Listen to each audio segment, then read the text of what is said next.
Boa noite a todos, boa noite a todas, são 19h30, vamos caminhar com Jesus. E aí pessoal, tudo tranquilo? Eu estou chegando agora do plantão. Para não dizer que cheguei agora, tive um tempo de lá dar um oi para minha esposa amada, né? Dar uma boa noite para meu pai e para minha mãe, e cheguei aqui. Foi nesse nível, assim, a confusão hoje foi punk desse jeito, né? Mas tá bom que a gente está aqui. Hoje é um dia muito importante, um dia de uma pessoa maravilhosa que tem um papel chave na história da igreja, né? E é uma pessoa tão importante que se não fosse essa pessoa, eu não estaria aqui como diácono. Se não fosse essa pessoa, provavelmente não haveria essa live, né? Então vocês têm uma ideia da importância dessa pessoa, né, na nossa igreja, e a gente vai falar sobre ela mais adiante, quando a gente fizer a leitura do Evangelho e a reflexão, né? O texto de hoje, novamente, não é um texto novo, não é um texto... Até um texto que, vamos dizer assim, talvez seja pouco conhecido. Porque a maior parte das pessoas se lembra da versão de Mateus, não da versão de Lucas, né? Mas eu acho que é um texto muito importante da gente conhecer, né? Então, a gente vai fazer essa reflexão juntos, né? Amanhã é dia de Nossa Senhora Aparecida, né? E eu gosto de chamar ela de Nossa Senhora Aparecida. Tem uma pessoa que fala assim, Nossa Senhora da Conceição Aparecida. Eu gosto de chamar de Nossa Senhora Aparecida.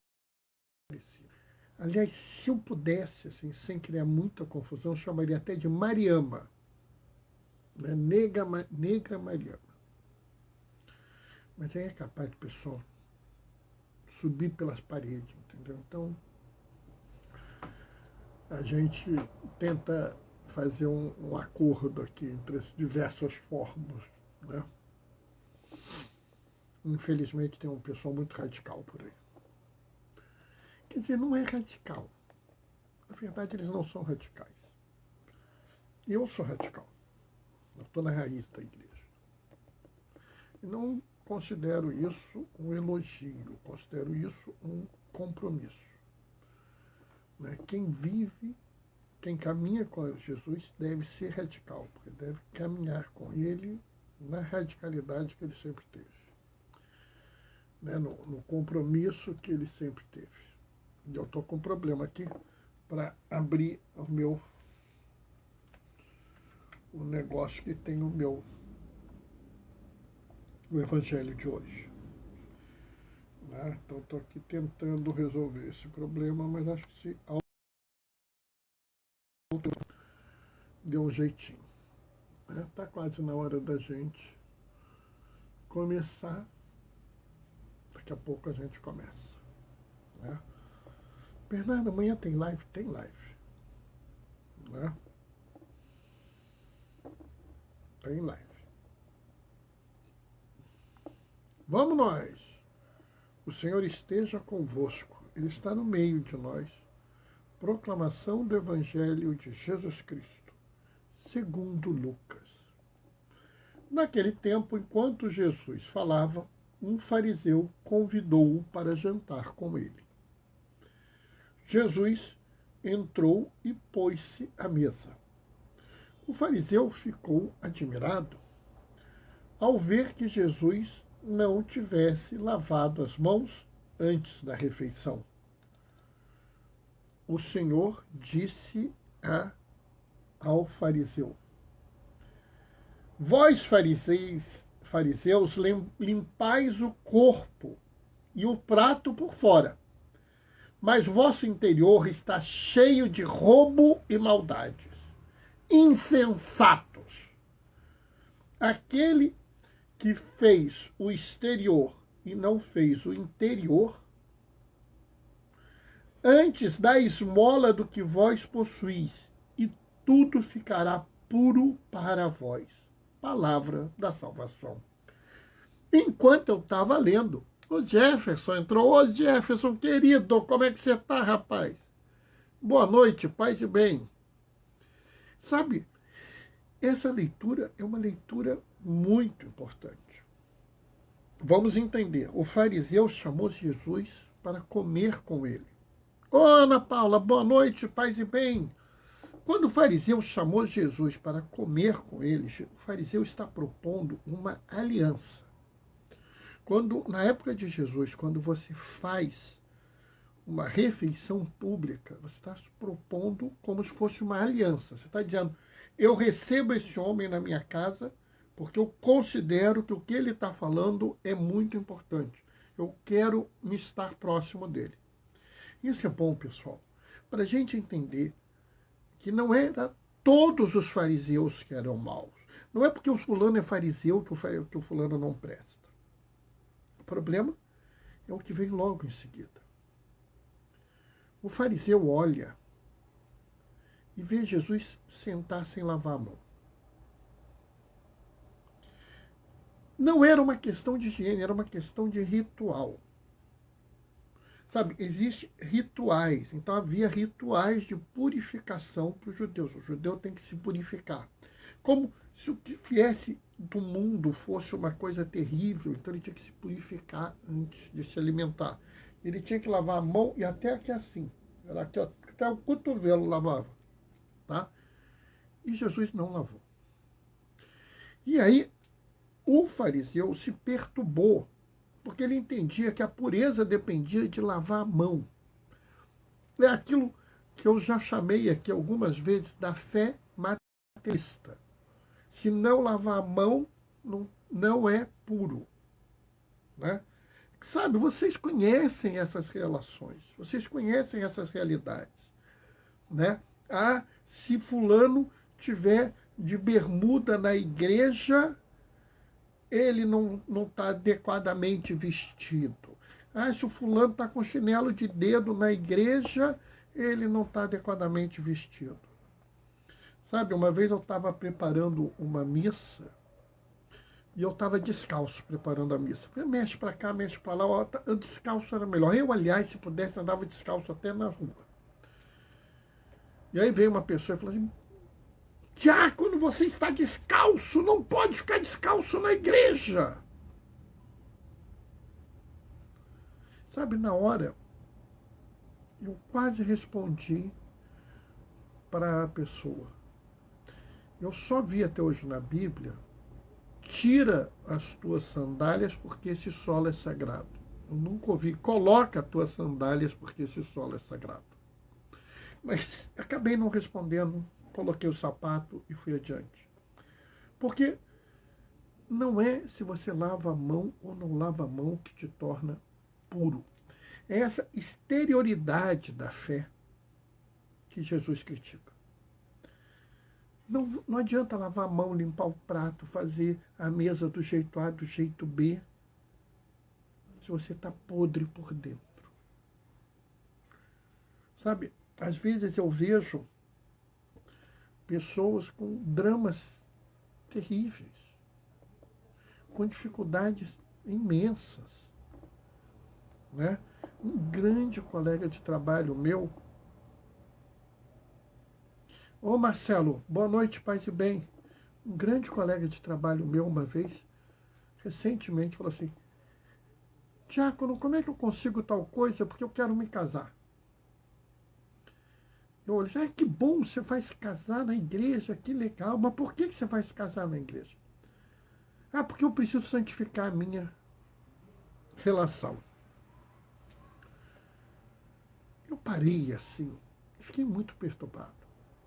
Porque esse é um casal que vive na igreja, que tem seus filhos na igreja. É um casal que os filhos têm uma participação ativa na igreja.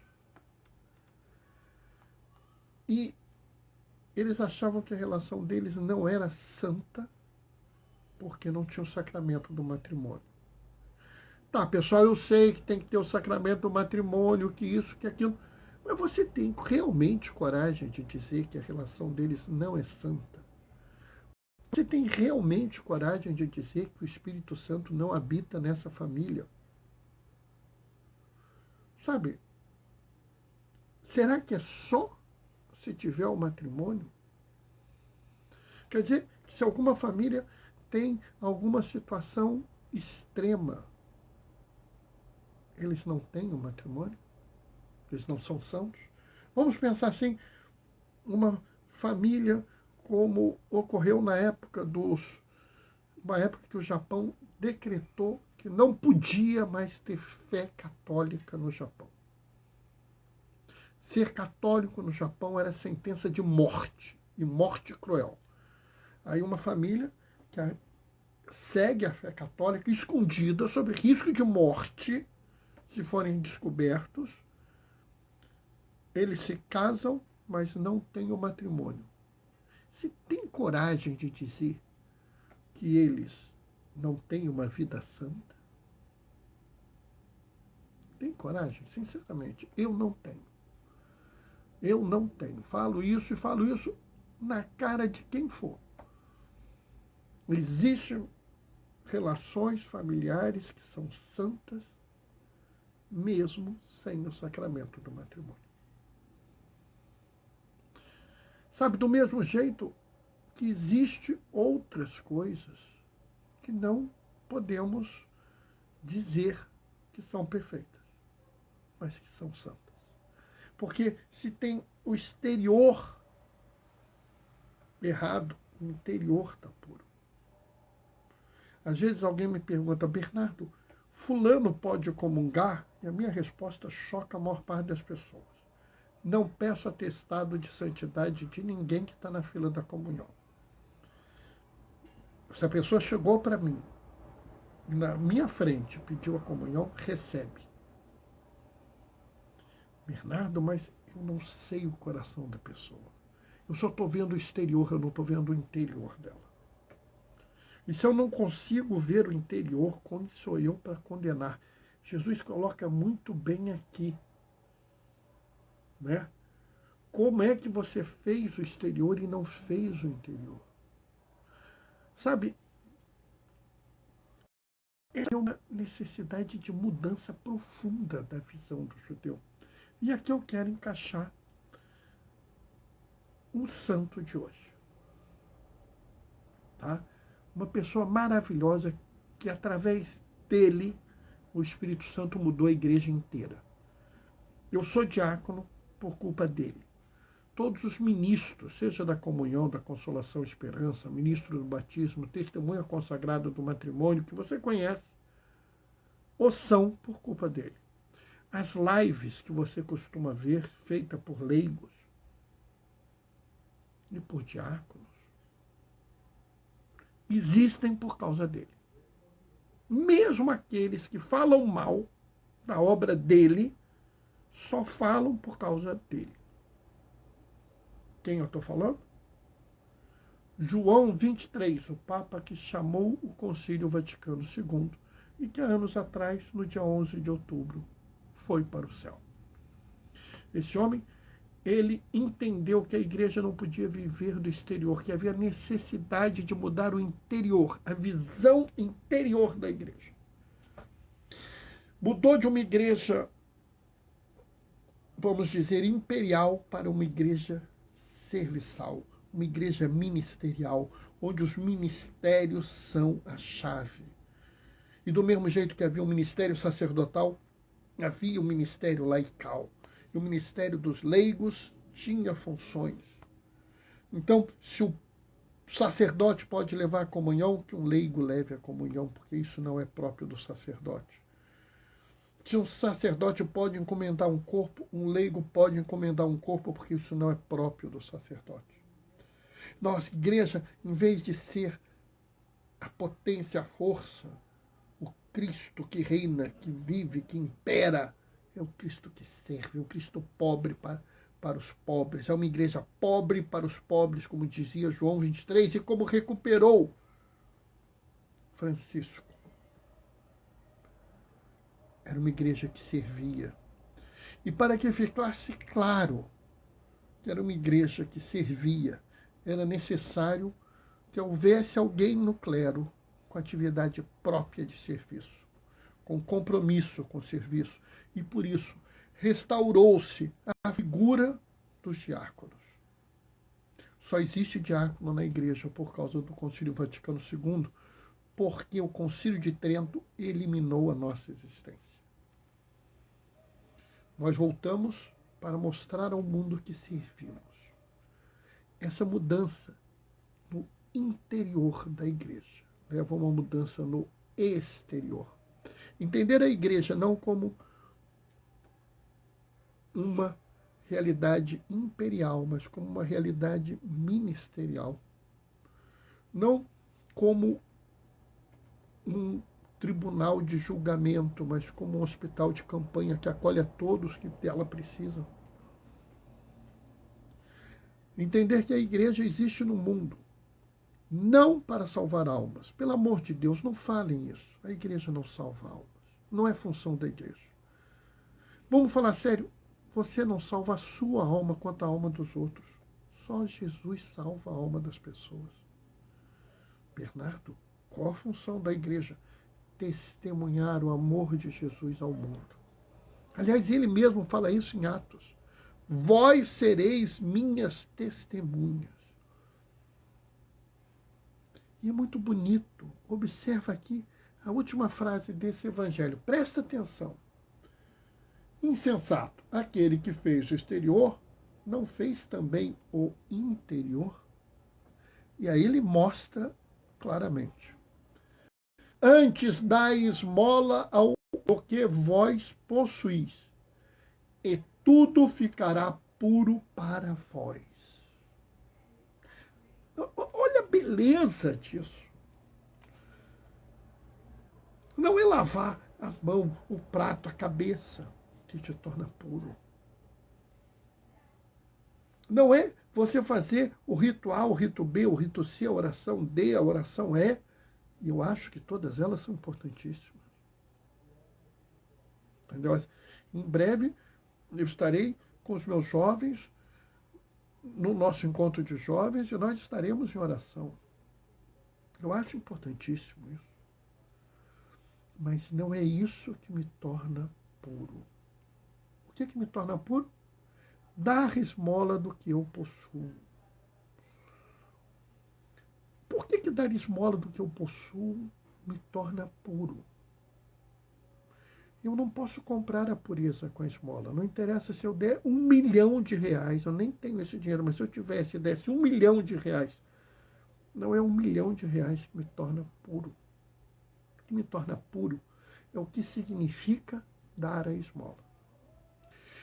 Dar a esmola significa que você se preocupa com o seu irmão, com a sua irmã, que está numa situação pior que a sua. E aqui, pessoal, a gente tem que parar novamente de pensar as coisas de forma diminuta, de forma mesquinha. Né? Quantas pessoas dedicam algum tempo da sua vida para amar os outros? Já pensaram nisso? Não é? A gente vira e mexe e distribui alimento para os miseráveis. E algumas pessoas viram e falam assim, diácono, a única coisa que eu posso fazer é preparar a comida, porque eu não tenho dinheiro para ajudar. Maravilhoso. Perfeito, vai lá e ajuda a preparar a comida. Dá esmola do que você possui. Se você não possui um bem material, você não pode dar esmola do que você não possui. Você pode compartilhar o seu dom. Não pode? Dá esmola do seu dom. Se o seu dom é cozinhar, cozinha. Se o seu dom é cantar, canta. Bernardo, a única coisa que eu sei é cortar cabelo. Então, combina um dia e vai cortar cabelo daqueles que não podem pagar por isso. Entende? A gente tem que parar de achar que a única forma de amar o irmão é dar dinheiro. Aliás, o próprio Jesus questiona isso, né? De graça vós recebeis, de graças deveis dar. Mas quando Eliseu curou Naamã, Naamã foi: eu quero lhe dar um presente. Não, não. Pela vida do Deus que eu sirvo, não aceitarei. Porque a fé não é uma relação comercial. E nesse sentido, é muito bonita a frase de João 23, recuperada pelo Papa Francisco. Quero uma igreja pobre para os pobres. A igreja não precisa de luxo. Eu não preciso fazer uma igreja nova com um sino que é maravilhoso, fantástico. Não. Não faça isso, não. Põe lá um alto-falante que faz barulho, põe um sino melhor, menos vagabundo, assim, mais simples, menor de tamanho.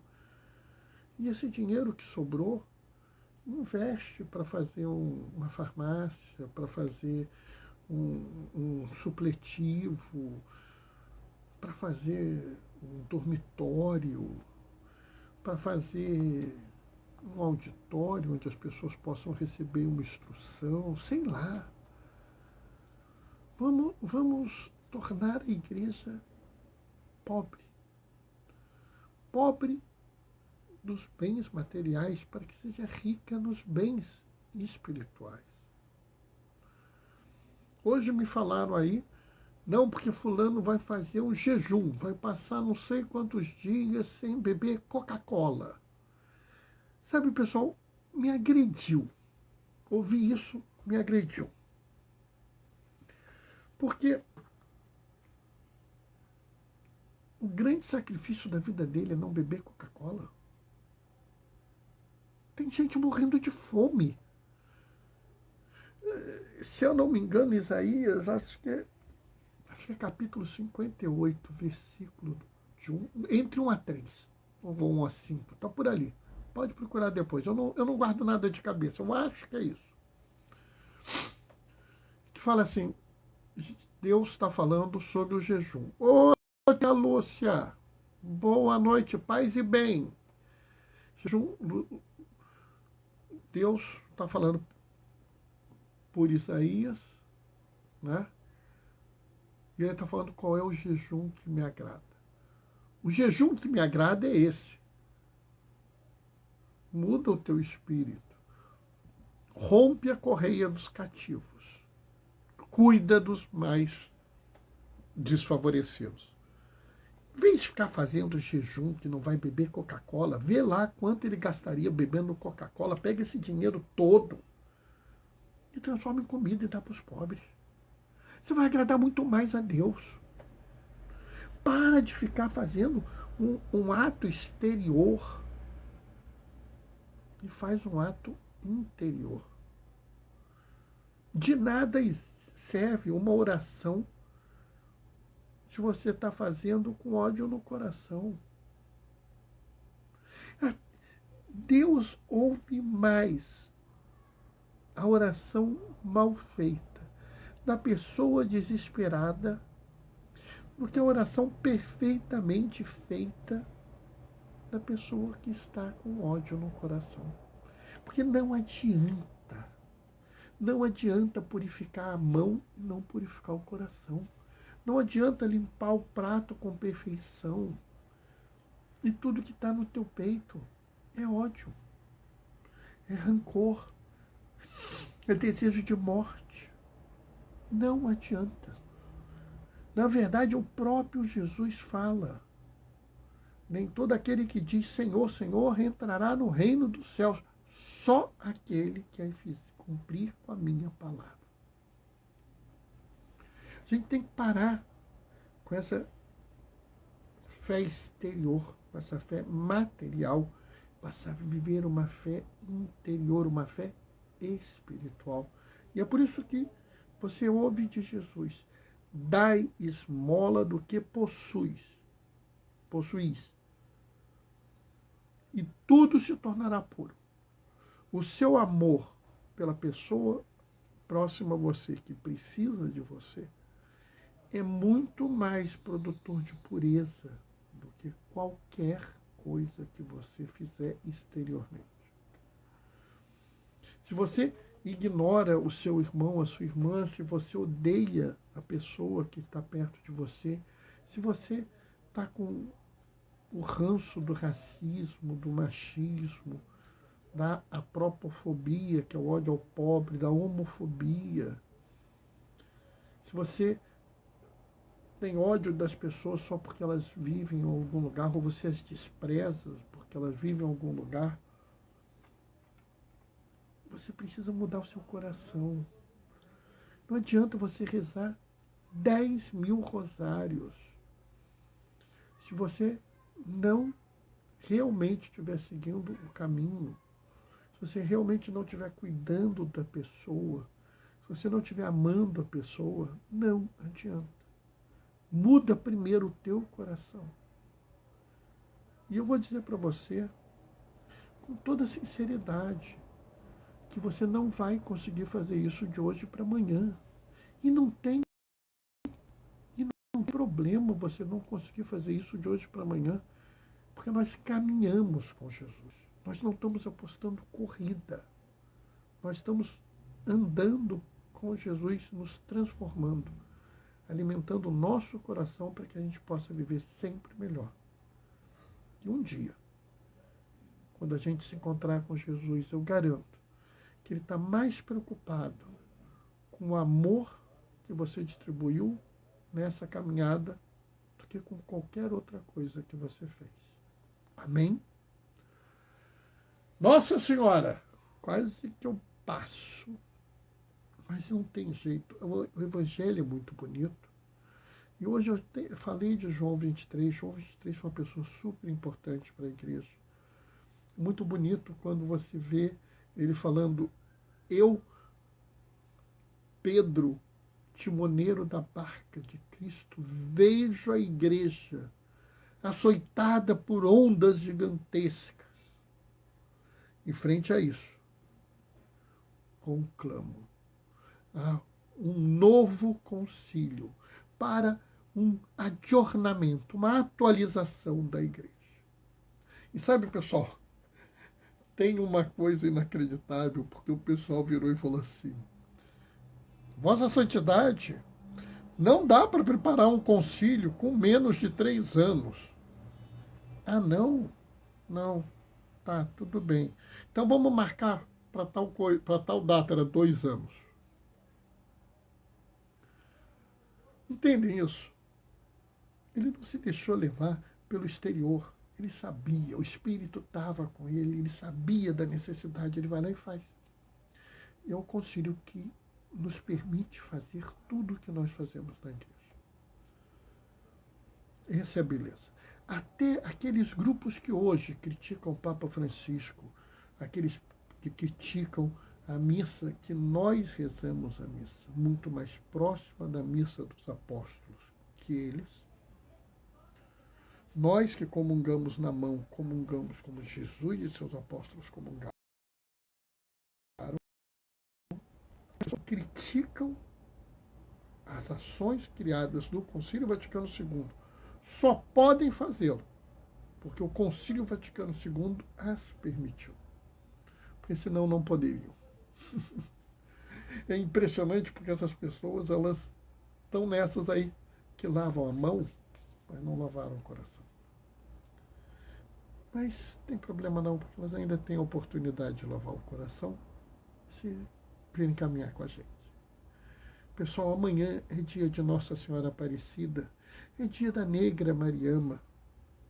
A gente vai fazer live. Eu não sei como, vai ser às 19h30, tá? Bernardo, não sei, eu vou fazer. Tá? O que você vai falar? Não sei. Eu só sei na hora. Né? Por exemplo, eu escolhi um pedaço aqui e preparei. Eu vou falar sobre isso. Mas o que eu falei, não tinha nem ideia. Vem agora, vem na hora. Tá? Vou me despedir, pessoal, deixando para vocês a bênção. O Senhor esteja convosco. está no meio de nós, por intercessão de João 23, o Papa bom. O Papa que uma vez virou para os italianos e falou assim: olhem essa lua, que lua linda! Vocês estão indo para casa. Quando chegarem em casa, deem um beijo em seus filhos e digam: o Papa mandou um beijo. Olha, se tiver alguém em casa hoje, pode ser a sua esposa, o seu esposo, pode ser um amigo, pode ser uma amiga, pode ser um filho, uma filha. Falem isso. Papa bom mandou um beijo para você hoje. Que a pessoa sinta esse amor. Por intercessão desse homem, João 23, desça sobre vós e permaneça para sempre a bênção do Deus Todo-Poderoso no amor. Ele que é Pai, Filho e Espírito Santo. Que a alegria do Senhor seja a vossa força. Vão em paz, que o Senhor vos acompanhe. Nos vemos amanhã, às 19h30. Até lá. Beijos e bênçãos.